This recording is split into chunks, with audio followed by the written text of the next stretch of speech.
de Nikita Stănescu.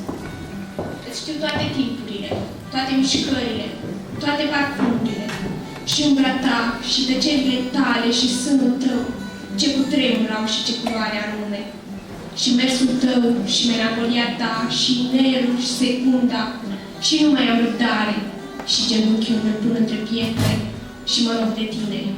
Naște-mă!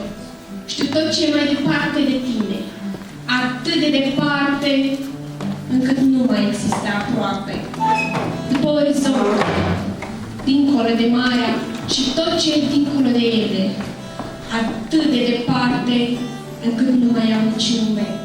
De aceea amândoi genunchiul și pun pe genunchiul pietrelor care le îngână și mă rog de tine. Naște-mă! Știu tot ce tu nu știi niciodată din tine. Bătaia inimii care urmează bătării ce o auzi. Sfârșitul cuvântului, a cărui primă silabă tocmai o spui. Copacii, umbre de lemn ale binelor tale. Râurile, mișcătoare umbre ale sângelui tău. Și pietrele. Pietrele, umbre de piatră ale genunchiului meu, care se pleacă în fața ta și se roagă de tine.